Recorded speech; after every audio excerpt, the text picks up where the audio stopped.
hurmat nuk e rrisin nivelin e sheqerit sa që rrit një portokall ose një mandarin. Pra hurmat fal alulozës që kanë, fal riboflavinës që kanë, fal disa polifenolve të cilat quhen anhidrovimblastinat, si dhe fal polifenolve që kanë dimetil suberozinat dhe fal anhidrovimblastinat dhe dimetil suberozinave, nuk e ngrejnë nivele shumë të larta, pra nuk e rrisin shumë insulinën e gjak. Ato kanë funksione. Pra mbrojnë zemrën, mbrojnë sistemin kockor, janë antioksidative, njëkohësisht janë edhe stimulojnë sistemin tretës. Një person që ka zorë të irrituara, një person që ka kolit, patjetër që hurmat duhet i përdori. Nëse i kombinon edhe me kivi, ato vjen speciale fare. Por nëse një person është diabetik, pra përdor insulina, përdor edhe glukofag ose metformin, por agjeron. Kur ai agjeron, patjetër që niveli i sheqerit bie, por ndonse hurmat kanë sheqer dhe këtë fakt nuk duhet ta mohojmë. Pra këtu duhet bëjmë kujdes me dozën e saj, sepse ka shumë njerëz që i konsumojnë nivele shumë të larta dhe për disa momente marrin një fuqi shumë të lartë dhe pastaj gradualisht u bie. Duhet të bëjmë kujdes, sidomos diabetikët njerë nëse janë agjerueshëm. Dhe nëse agjerojnë për disa ditë ose për disa javë, është e mira që mos ta kalojnë dozën e konsumimit të tyre, sepse mund të ketë kundërindikacione ose procese të papërshtatshme fiziologjike në qelizën e tyre. Dhe zakonisht është e mira që të konsumohen me, ne i themi me një karar, ose ne i themi me një kujdes. Çfarë përmbajnë tjetër hurmat? Unë u thash edhe pak më parë që ato përmbajnë një lëndë e cila quhet ciklopenina ose ciklomuzalenolët. Ciklopeninat dhe ciklomuzalenolët janë edhe përkundrejt goditjeve në tru.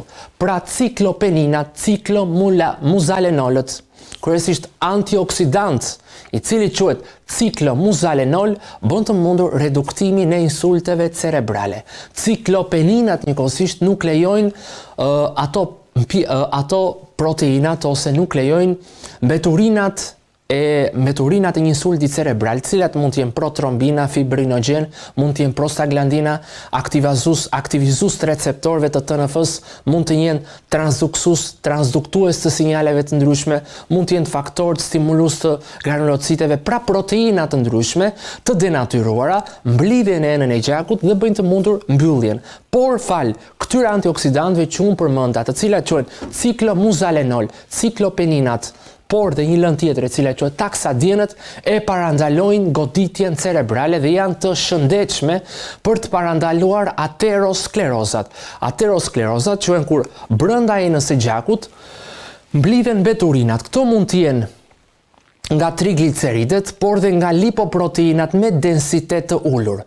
Pra, krahas parandalimit të kancerit të zorës trash, hurmat e arabis, fal dy antioksidantëve që unë përmenda, ciklomuzalenolët dhe ciklopeninat, parandalojnë problematikat me enët e gjakut, me goditje cerebrale, si dhe me aterosklerozat. Nuk lejojnë që trigliceridet të mblidhen dhe të grumbullojnë në enën e gjakut ose në pjesën e endotelit, sepse aty shkaktojnë zhvillimin e endotelinave, të prostaciklinave dhe të tromboksanëve. Por çfarë bën ciklomuzalenoli? Së bashku me një lëndë tjetër e cila quhet anhidrovimblastinat, por dhe një lëndë tjetër e cila quhet dimetoksifumi tremorginat.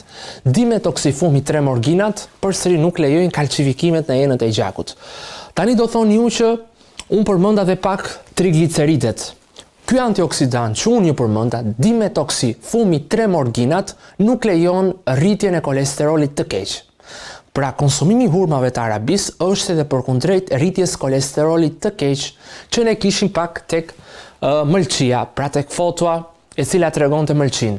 Dimetoksifumi-tremorginat së bashku me taksadienët nuk lejojnë atë që quhet rritjen e kolesterolit të keq, që quhet proteina ose lipoproteina me densitet të vogël. Pra, lipoproteina me densitet të vogël njihet si dhe kolesteroli i keq. Por, këto antioksidantët, këto polifenolët e hurma arabis, duke qenë se nuk duhet kaluar doza, të cilat quhen dimetoksifumi-tremorginat dhe dimetoksisuberozinat, nuk lejojnë kalcifikimet në enët e gjakut. Pra, mbron enët e gjakut në tru me anë të dy antioksidantëve, të cilat quhen zakonisht taksadienët, ciklomuzalenolët, por dhe ciklopinenët, ndërsa ato të cilat unë thash pak më parë, të cilat janë dy antioksidantë që mbrojnë enët e gjakut në mëlçi dhe ulin nivelet e këqija të kolesterolit, quhen dimetoksifumi tremorginat dhe dimetoksisuberozinat. Këto dy antioksidantë mbrojnë mëlçin, ja ku kemi prapë mëlçin. Mëlçia është tepër efektive që i kemi përmendur në disa raste funksionet e saj. Por do të bëni dhe kujdes edhe me kolesterolin e keq që kur ushqeni jo në mënyrë të shëndetshme, nivelet e kolesterolit të keq rriten dhe çfarë bëjnë ato? Grumbullojnë tek paretet e enëve të gjakut. Dhe polifenolet që unë përmenda tek hurma arabis vërtet janë shumë të shëndetshme. Një nga këto polifenolët redukton dhe kancerin e prostatës, që quhet dimetoksifumi tremorginat.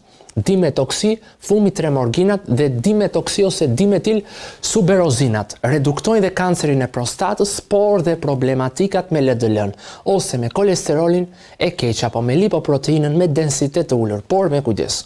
Nuk duhet kaluar më shumë doza se sa 3-4 në vakt, sepse për personat që janë me diabet mund të ketë ndonjë kundërindikacion, sepse duke qenë se bashkohet edhe me ushqimet e tjera, me të vërtet mund të rrisi dhe pak nivelet e larta të sheqerit, ose mund të rrisi nivelet e larta të insulinës. Vim pak edhe tek një imazh tjetër. Tani, unë duke qenë se u përmenda se si ajo bënte reduktimin e kancerit të zorës së trash. Është fantastike se si hurma arabis parandalon edhe kancerin e zorës trash dhe problemet me zorën e irrituar. Brenda hurmës ndodhet edhe një antioksidant i cili quhet rozeozid.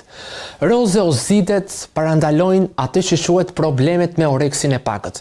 Pra një fëmijë, nëse zakonisht ka problematika të oreksit pakët, ka problematika të anemis, mund të përdori patjetër hurmat për të pasur një zorë më të shëndetshme dhe që të përthithi më shumë hekur, mangan, B12. Hurmat e arabis kanë, unë thash edhe në fillim të emisionit, ja ku e kemi dhe këtu, kanë dhe një vitaminë e cila quhet vitamina B6. Ndonë se ndodhet edhe tek frutat e tjera, tek hurmat e arabis ndodhet deri diku në nivele të konsiderueshme. Çfarë bën kryesisht vitamina B6? Vitamina B6 shërben si kofaktor ose ndihmon funksionin e një enzime e cila quhet alaninil glioxal aminotransferaza. Alaninil glioxalat metil aminotransferaza ndodhet në peroksizome dhe peroksizomet janë organele të qelizat ekariotike dhe alaninil glioxalat aminotransferaza konverton glioxalatet në glicin. Pra B6 që ndodhet tek hurma nuk lejon dhe hiperoksalurin ose oksalorit primare të tipit parë. Pra nuk lejon problematikat me veshkat, me pjesën e gurzave në veshka, hurma arabis.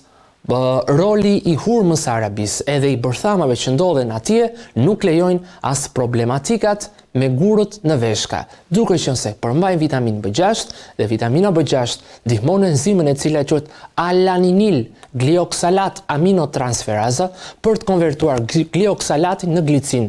Dhe nëse kjo enzim nuk funksionon siç duhet, glioxalatet konvertojnë në oksalate dhe bëhet një problematik shëndetësore e cila quhet hiperoksaluria primare tipit parë.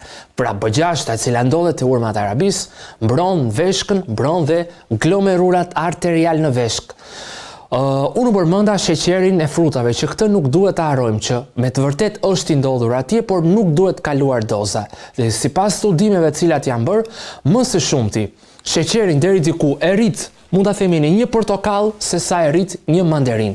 Pra, portokalli që është zakonisht tek sheqeri që është te portokalli e rrit më shumë nivelin e sheqerit se sa hurma arabis, por me kujdes, nuk duhet kaluar doza.